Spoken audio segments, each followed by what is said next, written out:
90% of traders fail. Let that truly sink in. 9 out of 10 people who open an account, dreaming of hitting it big and trading their 9 to 5 for financial freedom, end up failing. They don't just lose, they blow up. Accounts are wiped clean, confidence is shattered, and dreams are reduced to dust. Is the market to blame? Is it the brokers, the economy, or some secret algorithm? No, it is you. It is your fear, your greed, and your ego. It is the lie you tell yourself every time you click buy without a plan. Every time you chase a green candle like a gambler hunting their next high, you are making a fatal mistake. Right now, someone somewhere is repeating the exact same error you are about to make. They are staring at the screen, over-leveraged and overconfident, hoping and praying, just one trade away from total disaster. Trading is not a game. It is not a shortcut. It is not the overnight millionaire magic you see on TikTok. This is the brutal reality. 90% of traders fail. But what if you didn't have to be one of them? Why do they fail? And how do you join the 10%? Stay with us. We are about to expose every mistake, every trap, and every lie that losing traders tell themselves.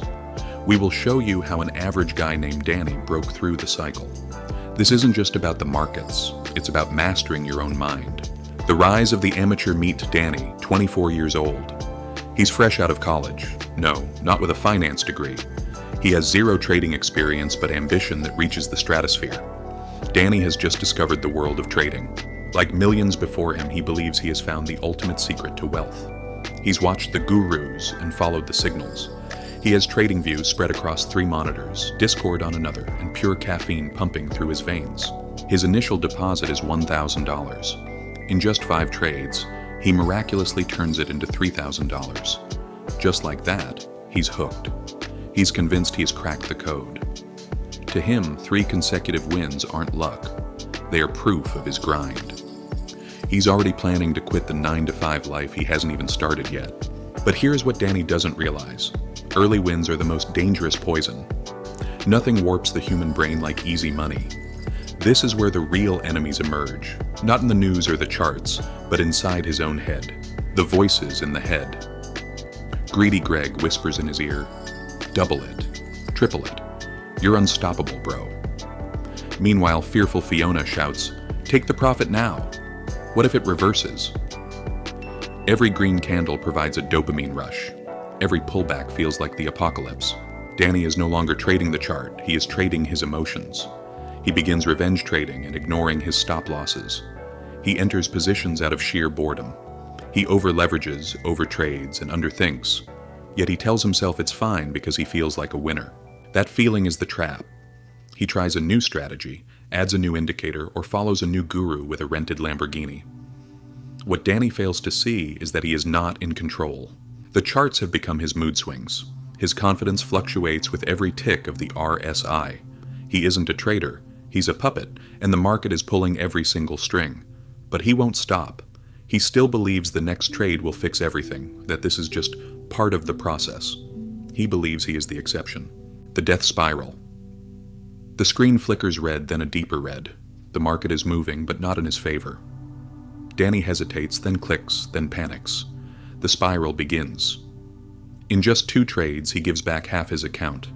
After 3 more, he is below his starting balance. The $3,000 peak he bragged about is gone. But this isn't just a financial loss. It's an identity crisis. Danny doesn't see red on a chart. He sees an attack on his self-worth. This is when the most dangerous version of a trader is born. The revenge trader. There is no analysis or logic left. Only raw desperation disguised as strategy. He doubles his position size, adds to losing trades, and gets short-squeezed by his own ego. Every loss is met with more frantic activity. Welcome to the death spiral, the point where thinking stops and survival instincts take over. Danny still believes he is just one perfect entry away from turning it all around. This is the delusion that destroys dreams. The gambler's fallacy wrapped in a trading terminal. The illusion of complexity. Danny is no longer in the market. He is on a mental roller coaster with no safety bar. He's crashing through FOMO falls and whiplashing through panic peaks. Just when he thinks he's stabilized, he hits the overconfidence overpass, and the cycle repeats. He tries a new strategy called hope, which is 100% backtested in Fantasyland.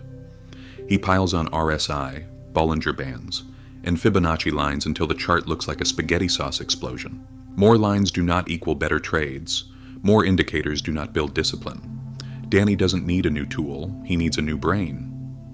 Instead of looking inward, he blames the market, the news, the broker, and manipulation. He blames everything except himself. This was supposed to be freedom, but all he has found is anxiety, isolation, and loss. The dopamine has evaporated. The thrill has faded. Now, there's only the crushing weight of the truth. He doesn't know how to win. He only knows how to react. The turning point. Transformation. Hitting rock bottom is often where the real lesson begins. It's quiet now. No alerts, no noise. Danny's account is nearly empty and his confidence is obliterated, but the illusion has finally vanished. This is the part they don't show you. The shame and the 1,000-yard stare. You realize you weren't trading the market. You were trading your identity. Now you face one question. Do you quit or do you transform? Enter Coach Pips, a guide who isn't there, to teach Danny how to win, but why he lost. He doesn't sell signals or chase breakouts. He teaches Danny how to sit in silence. He teaches him to breathe when nothing is moving and to stay focused when everything is screaming. The first lesson, mindset over markets. Discipline isn't built during a trade, it's built in the hours when you aren't trading at all. Coach Pips introduces a new kind of chart, one made of habits. No entries or exits, just a graph measuring how often Danny follows his own rules. Building the professional, Danny begins to journal and review. He learns to detach his self-worth from the outcome of a trade. He stops asking, did I win, and starts asking, did I follow my plan? He tracks his emotions like price points, labeling his thoughts the way he used to label resistance zones. He learns to spot the internal patterns before they ever appear on the screen. The new mantra is, risk small, think big, grow slow. He stops trying to predict and starts learning to respond. The gambler chasing candles is gone. A strategist is emerging, calculated, calm, and in control. He sharpens his mind before he ever touches the mouse. Slowly, the chaos turns into clarity. Greedy Greg and fearful Fiona still whisper, but Danny no longer reacts. Emotions have become data, not directions. He enters with intention and accepts uncertainty. He wins by not needing to win. He is no longer his own worst enemy. The real edge. It's a new day. There's no drama or panic, only peace. Danny sits quietly with a single clean chart on the screen. No noise, no indicators. His strategy is simple and his mission is crystal clear. This is a transformed human being. He understands that the real edge in trading isn't the setup, it is the self. He isn't here to beat the market. He is here to outlast it. Success is about doing the right things every day, especially when no one is watching. Here is what he now knows. Stick to the plan. Discipline beats excitement. Control your emotions. Calm minds make clear decisions. Risk small. Long-term wealth is built through survival. Review everything. Data reveals the truth. Ego hides it. The ultimate paradox. The more Danny trades like a machine, the more he becomes human again. Trading isn't about getting rich overnight. It's about becoming the kind of person who can actually handle wealth when it arrives. If you want freedom, earn it through structure. If you want consistency, build habits that won't break under pressure. If you want to be in the top 10%, you must stop thinking like the 90%. Danny isn't rich yet, but he isn't broke anymore. Not mentally, emotionally, or strategically. He has clarity. He doesn't scream at charts or pray to price action. He shows up, follows the process, and grows relentlessly. The path to success isn't flashy. It's quiet, intentional, and to some, boring. But it is profitable for those who endure. Ask yourself, are you trading to feel alive, or are you trading to build a life? The market doesn't care about your dreams, but it will reward your discipline. Like Danny, you can start a new story. One rule and one mindset shift at a time. You've seen why the 90% fail. Now decide, will you stay among them, or will you become the 10%?